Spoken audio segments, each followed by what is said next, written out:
ठाकरे गटाचे संतापजनक विधान, अतिरेकी मारून मेहरबानी केली का? माजी खासदार राजन विचारे यांचं संतापजनक विधान. उद्धव गटाची दुटप्पी भूमिका, उद्धव विचारतात अतिरेकी कधी पकडणार? विचारे म्हणतात अतिरेकी मारून उपकार केले का? राजन विचारेंच्या वक्तव्याकडून सर्वत्र रोष.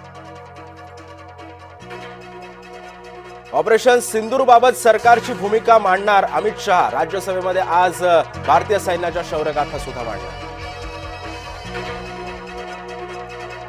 भारताचा बदला सुरू, पहलगाम हल्ल्याचा सूत्रधार हाशिम मुसाला मारलं. हाशिम सोबत आणखी 2 अतिरेकी मारले गेल्याची माहिती.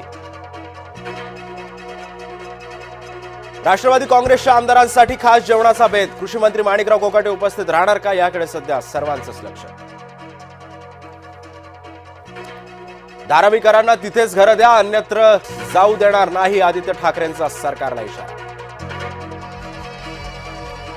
खासगी कंपन्यांच्या मक्तेदारीला बसणार चाप, ऑनलाईन रिक्षा टॅक्सीसह ई बाईक सेवा सुद्धा सरकार चालवणार.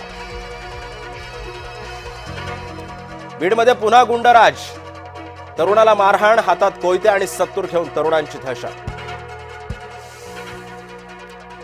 कल्याणमध्ये कोचिंग क्लासेसच्या नावाखाली विद्यार्थ्यांची लूट, मनसेचा कोचिंग क्लासच्या संस्थापकाला चोप.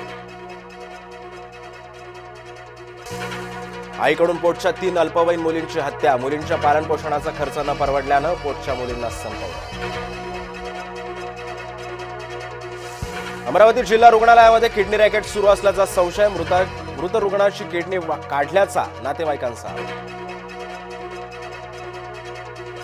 महाराष्ट्राची दिव्या देशमुख ठरली विश्वविजेती, आंतरराष्ट्रीय बुद्धिबळ स्पर्धेमध्ये दिव्या देशमुखची बाजी, मुख्यमंत्री देवेंद्र फडणवीसांकडून कौतुक.